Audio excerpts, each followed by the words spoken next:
Good afternoon. Today we're going to be talking about how to properly set up your workspace for painting. Now you may remember this from past classes, how to set this up, so that's going to help you if you do. But if you don't, if you've forgotten how to set up painting, this is just a brief overview. So first thing we're going to do, all of these painting supplies that I'm going to show you today can be found on the painting cart. The painting cart will be located somewhere in the room, probably closer to tables 3 and 5 once I move it, and that's where you'll find basically everything that you need. So the first thing you're going to need, we always want to protect our tabletops. The custodians work really hard to keep our room clean, so we want to be respectful of that, and we want to have a clean working space on top of newspaper. Newspaper is nice because sometimes we can use it, but if it gets really messy, we can throw it away. As you're choosing your newspaper from the newspaper bucket, please only take one sheet.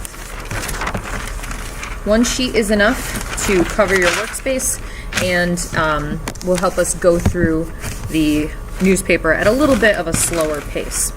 Alright, so our table space is set up. We're just covering our space. We're not papering the entire table. Some people get tempted to take newspaper and put it over everything. That's not necessary. Alright, so tabletop is protected. Next thing we want to protect is our outfit. And in the back are my smocks, and you can see they're pretty well loved. But throw one of these on over your clothes. The alternate option is just come to class wearing clothes that you don't mind getting paint on. So if you wanted to bring, like, say, your own t-shirt or change of clothes, you could do that. But something that people don't realize is that acrylic paint is permanent. You can see I've thrown this in the wash before and the paint is still there. Once it gets on your clothes and dries, it does not come off. So I highly recommend wearing a smock, but because you're 8th graders, I'm not going to force you to do it. If you choose not to do it, that's your choice. But just know that you could be walking out of here in a rainbow of colors if you're not careful. If you're not going to wear a smock, and even if you are, I do insist that you push up your sleeves. We don't want our sleeves dragging through the paint because that will also permanently damage our clothing. Okay, so our outfits are protected, our table is protected. Now we need the actual painting tools. On the top of the cart, your table will be assigned a set of paints. Don't be fooled by the label, they're not eggs. Please take the one that is labeled for your table, and the next time you come to class, these will be filled with paints. You'll be getting all 3 primary colors, plus black and white, and occasionally some other alternate colors that help us to produce our final products. But part of the reason you're only getting the primaries, red, yellow, and blue, are because the aim of this unit of instruction is for you to custom mix your colors. So you have to rely on the knowledge that you gained from the PowerPoint to mix your secondary colors, your intermediate colors, your neutral colors, and all the other colors in between. Okay, so again, this will eventually be filled with paint, but for today I'm just concentrating on red. So additionally, there will be 2 little pieces of sponge in here that you'll be responsible for re-wetting at the end of each class. What that does is, once this dome is on here, helps to keep the paints hydrated, and they actually last quite a while as long as these are kept sealed. So acrylic paints will be kept in here. If you need to refill, I don't mind you going to the painting cart, grabbing your own paint and refilling it, but please try to take about half a container's worth. If you're going through paint really fast, you're probably using too much, so use a little bit less, and they'll last a little bit longer. So paint is shared with the entire table, so that can go in the middle of the table. Another thing that is shared with the entire table are your water cans. You'll grab a clear bucket of water for clean water, and you'll grab one of the coffee cans for washing off your brush. So just adjust this a little bit. So this one is for washing, this one is for picking up clean water. Do not ever put a dirty dirty paintbrush into this water, because it will contaminate it. And the reason it's in the clear bucket is so that you can see, if this is getting dirty, you can change it. But much with the paint. Like if you're going through it too quickly, you're probably taking too much. If this is constantly turning rainbow colors, somebody's not being mindful of what they're doing. So please remind them to wash their paintbrush and dry it before they pick up clean water. You should not be running to the sink every 5 minutes to refill this. And speaking of filling, halfway will do you. You don't have to go all the way to the top because that creates spills. Same for the dirty water brush. You'd only want to fill this about halfway. At the end of class, these get dumped out and they get put back onto the cart. Please don't leave them in the sink. And it's not necessary to dry them. They'll just kind of air dry as we go. Okay, so again, this is for dirty water. So if my paintbrush had paint on it, I'd swish it around in here. I'd dry it with paper towel, and then if I needed clean water, I'd pick it up. You don't always need clean water, so you know, it's just there if you need to thin a color. Okay, so these are also shared items. Each table gets one set. These can go in the middle of the table so that everyone can reach them. All right, so speaking of paintbrushes, paper towels, and a couple other things, paper towels, as you recall, are located by the sinks. I recommend taking between like 3 and 5 sheets that you can use to wipe off your brush, wipe off your palette knife, that sort of thing. And those can go out of the way when you're not using them. If you need to get more, you can always go to the sink. That's fine with me, as long as I'm not instructing. You'll need paintbrushes. I do have a variety of sizes. This happens to be what I would consider a medium one. There are smaller ones, and we will be having larger ones throughout the year. And one tool which you may remember from past classes, but just in case you don't, are the palette knife and palette paper. These are essential for our color mixing unit. So we'll talk about palette paper first. Palette paper is where you mix your colors. So the paint, let me say it this way. If I'm just using red, and I have a clean brush, I can pick up red straight out of the tube and paint it onto my canvas. Now, if I need to mix a color like orange or purple, I will be taking my palette knife and putting it onto this paper, and this is where my mixing will occur. So just to show you the difference between the two sides, because it is double-sided, one side is shiny and you can kind of see the light reflecting off that. The other side is dull, very much less light being reflected. You always want to go on the shiny side. The shiny side is the side that's been treated with wax so that the paint doesn't sink in, and this is where you'll mix your colors. Notice too, you don't get a ton of space on here, so it's important that you don't just use one color per paper. You can usually fit 1, 2, 3, 4 different colors in here and keep adjusting them as you need. Take 2 of these per day. Please don't take more, because I really want us to get in the habit of conserving our materials and saving our paints and not rushing through them. But as long as you're going carefully, you should be okay with that. So now, here's the biggest difference between the brush and the palette knife, and the reason why I want you using the palette knife for mixing and not the brush. When I dip my brush into paint, I get a lot of paint on the outside, but I'm also getting paint in between the bristles. So after I've painted a little bit and gotten it off my brush, it's kind of rubbed in a little bit, I can wash this in my dirty water can. I can dry it.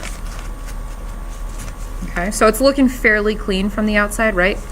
But if I'm not careful, as I'm painting, you can kind of see how reddish that is. I just painted that now.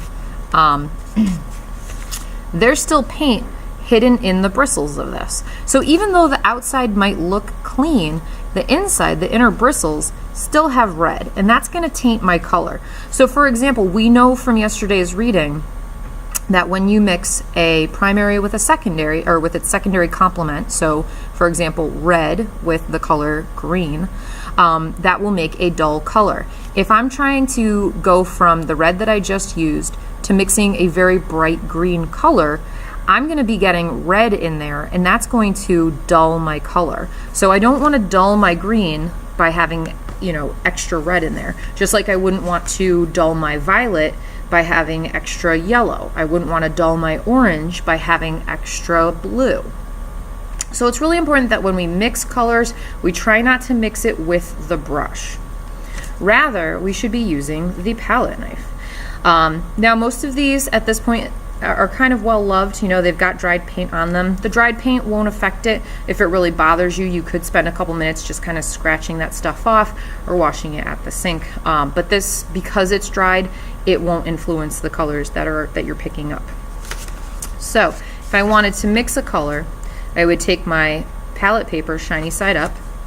I would take my palette knife, and I would scoop a little bit of color using my clean palette knife, put it down in one of the corners, and then I can go ahead and swish it around in the water just to loosen the paint, and take my paper towel and wipe it off. And it's very easy to see whether or not there's still red on there, right? Not on the sides, not on the top, not on the bottom. So I know this is okay to pick up my next color for mixing. So this is why we want to mix with the palette knife and not the brush. The palette knife is cleaned a lot easier and won't influence our other colors. The paintbrush could skew the colors a little bit, and that's really important for color mixing, that we don't skew the colors. From there, I would pick up my next color, put it down, stir it together, and then the additional bonus of the palette knife is that if you have a good color, you can actually scoop that mixed color, and actually I should probably use a little bit more paint. I used a lot less than this. I can scoop up that color, and I can either put it directly onto my canvas and then spread it out with the brush, or I can take my brush and pick up that mixed color and then paint with it.